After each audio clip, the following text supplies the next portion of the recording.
Welcome back to the deep dive, everybody. Today, we're taking a look at a message channeled from Mira of the Pleiadian High Council. Right, and this message is coming to us by way of a YouTube channel called KRY Servicio Magnetico.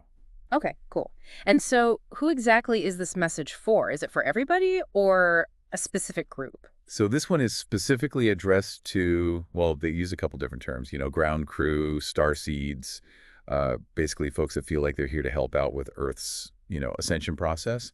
And the whole message is really interesting because it's got this really, like, respectful and admiring tone, like really honoring the dedication and courage of these people going through these kind of crazy times. Yeah, I see that. It's not just like some random message, floating out there. It's like really directed at a group of people who, I guess, already kind of feel connected to this idea of like Earth evolving and changing. So I guess for this deep dive, we're really trying to pull out like what are the key things she's saying? What are the predictions? And how does this apply to you listening right now, as you're experiencing everything that's happening in the world? Absolutely. And we're working with a transcript here, right? So it's from a YouTube video. It's like very direct to the Yeah. point. Yeah, got it.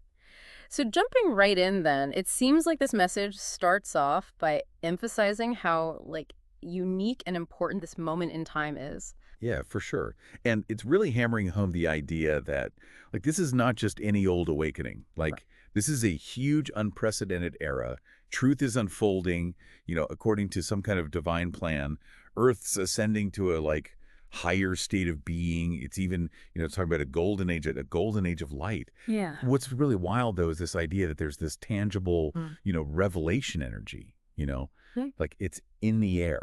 Okay, so it's like this energy is building, it's bringing all these hidden truths to light, a lot of change happening really fast.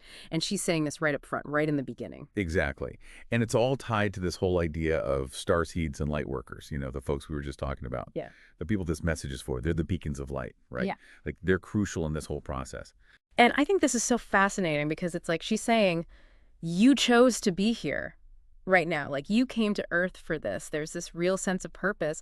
And she even mentions like there's help, the Pleiadian High Council's got your back. It's like cosmic encouragement for all the, the wild stuff happening right now. Yeah, absolutely. And then she gets into like some pretty specific predictions, it's like a heads up, She's focusing on the next 3 to 6 months and saying things are going to shift big time. Okay, so what's going to shift? Like what's she seeing? She's saying there's going to be this massive transition from unconscious energy to conscious awareness. Yeah. Like globally and personally, things that have been hidden are coming to the surface. I mean, that sounds, I don't know, kind of intense. Like, who knows what's going to come up when all that stuff gets stirred up? Yeah, no kidding. And she connects this whole thing, this surfacing, right, back to starseeds and light workers, like the people listening right now. Yeah.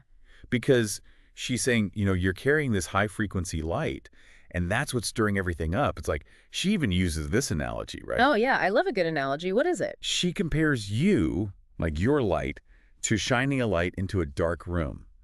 And all of a sudden, you see all the shadows, everything that was hidden. Just one light illuminates the whole space. And she's saying that's what you're doing. You're the light that's illuminating like everyone's consciousness. That makes a lot of sense. It's like we can't hide from ourselves anymore, right? We're being forced to see all the stuff that we've been ignoring. Totally.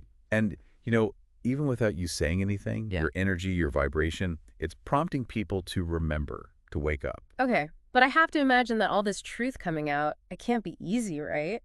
Like, what about all the hurt, the anger, the confusion? Yeah, she acknowledges that. She says it's going to be uncomfortable. Old wounds, beliefs you've held on to forever, all that stuff's going to surface. But she says, on a soul level, you're ready. You're welcoming this healing. And it's not just people who are, already on this path. It's everyone. She's saying people who've been, like, asleep are starting to question things. I bet you're seeing that already, right? Yeah. Like with your friends, family, people around you. Yeah, now that you mention it, I think you're right. It feels like conversations are just, I don't know, different lately. Like people are more open to new ideas, or at least they're not so quick to dismiss things that go against what they've always believed. That's it. That's exactly it. And even if it doesn't feel like some big dramatic awakening, she's saying, you're planting seeds. Your light is working, and those seeds will blossom. And it's going to keep accelerating. Okay, so if these seeds are about truth being revealed, like what kind of truths are we talking about here? What's coming out into the open? She's saying it's going to be big. Like every veil is lifting and it's happening across like Every area you can think of. Give me some specifics. What areas? All right, so she mentions, like, society itself, how it's structured, governance, the way we're ruled, science, medicine, how we understand our bodies and the world, history, the stories we tell ourselves about the past, economics, religion, like where the money is, what we believe. She's talking about suppressed tech, things we haven't even seen yet. And, the big one, aliens, like contact, star families, all of that. Whoa, that is a lot.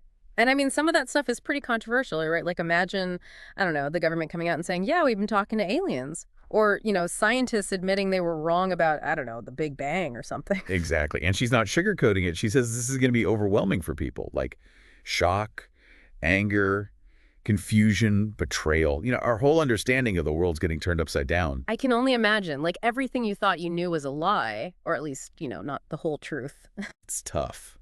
But she does say this. She says, it's all happening according to plan. Like it's divinely orchestrated and it's coming in stages so we can handle it. And she reminds everyone, like, you're strong, you're wise, you came here for this. Yeah, that's a good point. Like, maybe on some level we knew this was coming, but okay, let's be real. There are going to be people who are not happy about this, right? Like, people who are going to fight this whole truth-revealing thing tooth and nail. Oh, yeah.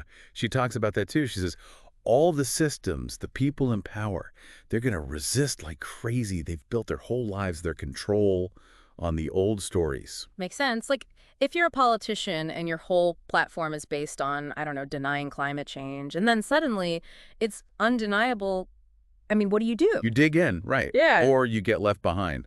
And she specifically mentions, like, science, medicine, history, education, the media, government, all pushing back against the truth. And we see that all the time, right? Like, new evidence gets ignored, people get ridiculed for speaking out. It can be really discouraging. Oh, yeah. But she says, don't get discouraged. This is where you got to remember your role. It's not about, like, forcing people to believe. You're a frequency holder, You embody the truth. I like that. It's not about winning arguments. It's about being the change you want to see. That's it. She actually says, avoid those arguments. The heated debates, the back and forth. It just gets people more entrenched. What you got to do is just be calm, be secure, and transmit that truth through who you are, through your energy. It's like radiating the truth rather than shouting it, right? Exactly. The people who are ready will resonate with you. And the ones who aren't, well, you can't force it. You got to let them wake up at their own pace. And eventually those institutions, the people stuck in the old ways, they'll either transform or, they'll fade away. Because the truth will just be too obvious to ignore. That's what she's saying.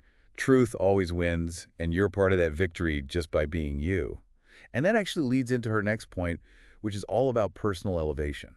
Okay, so if we're not supposed to be out there fighting with people, what are we supposed to be doing? Like, what's the best way to use our energy? She says the most powerful thing you can do is focus on yourself. Raise your own vibration. Heal your own wounds.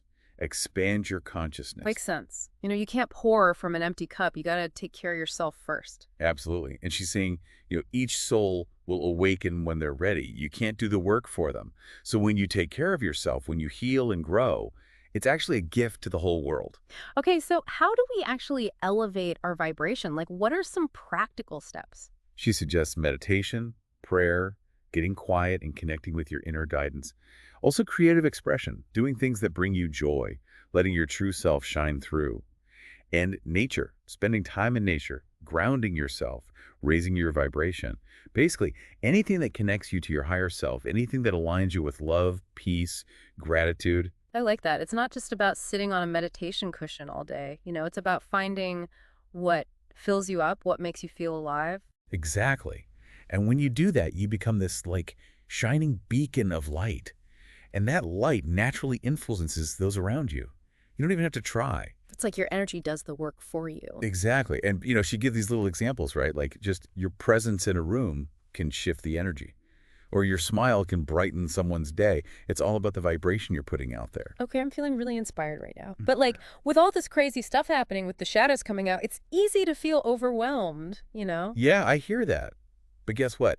She says we're not alone in this. Like, we've got backup. Backup? Like what? She's talking about the Pleiadian High Council and a whole bunch of other benevolent galactic beings. They're sending us light codes, like high-frequency energy to support us. Whoa, light codes. What are those exactly? Yeah. They're like energetic upgrades. They're helping us align with the new Earth energy grids, which is this like web of light that connects everyone and everything on the planet. And they're also helping us connect more directly with like the source, the creator, whatever you want to call it. Okay, so how do we know if we're receiving these light codes? Like, what does it feel like? She says it can happen when you're sleeping, meditating, or even just in moments of like grace and synchronicity. You might feel tingling, ringing in your ears, waves of warmth, love. Maybe your dreams are super vivid, or you see like light symbols. Wow, so I got to pay attention to that stuff, right? Absolutely. She says it's like updating your energy field, even your DNA. It helps you hold more light. And she says just open your heart, set the intention to receive these codes. And if you feel overwhelmed, just ask for help. Your guides, the Pleiadian Council, they're there for you. Okay, so these light codes, they're helping us adjust to the new energy, connect with the source, feel more grounded, basically. Exactly. And it's not just us. The Earth's getting these light infusions too. It's all vibrating higher. Okay, so that's the good news. But she also talks about this thing called the collective shadow, right? And that doesn't sound so good. Yeah, this is the part where we got to brace ourselves a bit. Yeah. She's saying in the coming months, everything that's been hidden, all the darkness, is going to come out into the open. Like all the bad stuff, the corruption, the secrets. All of it. Deception, corruption, dysfunctional systems, the pain we haven't dealt with, it's Yeah. all going to surface. And why does all this have to come out? She says it's got to happen for the planet to heal. Like, imagine you have a wound, you got to clean it out, get all the infection out before it can heal properly. Same thing with the planet. Okay, but that can't be pretty, right? Like, imagine all the scandals, the collapses, the emotional upheaval. Yeah, she's saying there's going to be turbulence, distress, people are going to freak out. But she says to you, like to the starseeds and light workers, don't let it shake you. Stay strong. Easier said than done, right? But I get it. Like, we have to hold the light. Exactly. And she says this darkness, it's not new, it's just finally being exposed. Yeah. And because you've been doing your work, you're ready for this. You're the stable ones, the pillars of light that help others find their balance. Okay, so it's like, be the calm in the storm. Be the example. Exactly. And even though it seems scary, she actually paints a really hopeful picture of what comes after all this. Really? What happens after? She says once the shadow's out in the open, the energy is going to clear. We can create new systems, Yeah. Build a better world. Communities will come together. There'll be healing, wisdom. It's like all the suffering, the ignorance, it'll be replaced with something better. It's good to have that vision, right? Like to know that all this isn't for nothing, that there's light at the end of the tunnel. Totally. And speaking of light, she also talks about these multi-dimensional experiences that are going to become more common. Multi-dimensional, huh? I'm intrigued. So as these veils thin, Yeah. And our consciousness expands, she says, pay attention to your dreams. They're going to get super vivid. And some people are even going to start having like astral travels where they're actually going to other realms. Astral travel, I've heard of that. Like your soul leaves your body and goes on adventures. Exactly. And she's saying it's going to feel more real than ever. Like you might find yourself on starships in these amazing environments, meeting your star families, your guides. Wow, wait, hold on. Starships? Like spaceships? Yeah, like you might be walking down these corridors of light or sitting in these circles with these bright beings, like in a classroom or something. And it's not just imagination. She says these are real encounters.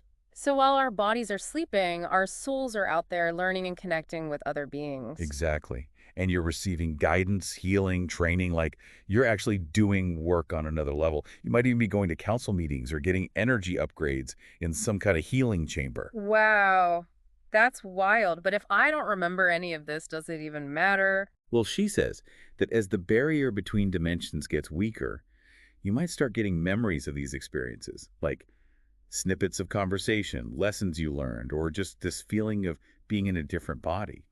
So pay attention to those little things, the intuitive nudges. Okay, so I should be writing down my dreams, paying attention to symbols, colors, feelings. Got it. Yeah, and you could even set an intention before you go to sleep, like, I want to remember my astral travels.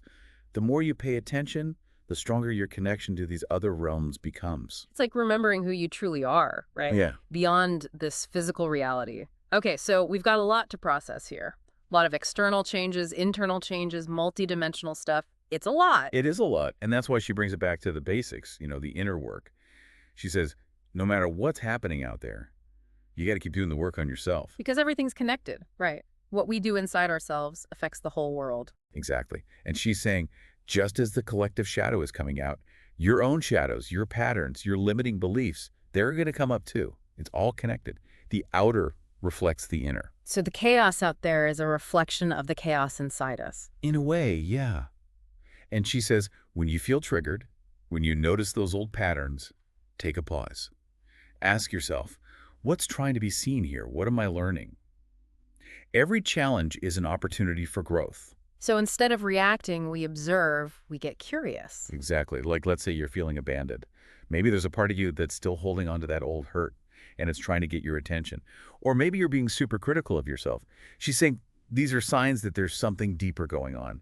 And the energy right now is supporting us in bringing all this to the surface so we can heal it. Okay, so how do we do that? How do we heal these old wounds, these patterns? She says, be honest with yourself. Be compassionate. Treat yourself like you would a good friend who's going through a tough time. It's not about beating yourself up. It's about shining light on those dark places with love and acceptance. It's like giving ourselves permission to be human, right? With all our imperfections. Exactly. And she says some of these patterns might be really old, from childhood, from your ancestors, even past lives. But now is the time to heal them. And every time you do, every time you have that little aha moment, it's a victory. It's you becoming a spiritual master. It's amazing to think that our own personal healing can have such a big impact, but she takes it even further, right? She talks about the collective impact of all this individual healing. Yeah, this is where it gets really mind-blowing. She says, because we're all connected, our personal healing affects everyone. Like it ripples out into the whole collective consciousness. Wait, so me healing my own stuff can actually help heal the world? That's what she's saying. And she uses this analogy. She says it's like an orchestra. If one musician's instrument is out of tune, the whole thing sounds off. But when one instrument is perfectly in tune, it helps everyone else tune up too. I love that. So we're all tuning forks, basically, vibrating at different frequencies. And as we raise our own vibration, it helps raise the vibration of the whole planet. Exactly. The light you're anchoring within yourself is adding to the planetary grid of light, strengthening it for everyone. And even if people don't consciously know what you're doing, they feel it. It's like a ripple effect of love and healing. Okay, I'm starting to understand. So all those little choices we make, choosing love over fear, forgiveness over resentment, peace over drama, those are all contributing to this collective shift. Absolutely. Every act of kindness, every moment of peace, it sends out a pulse of light. It matters. And the higher realms are watching, celebrating every step you take. Wow. Okay. I'm getting chills. But, all this talk about raising our vibration, it makes me wonder, what about all the drama, all the ego stuff that keeps us stuck in those lower vibrations? She talks about that too. She says to really step into these new frequencies, we got to release those old patterns.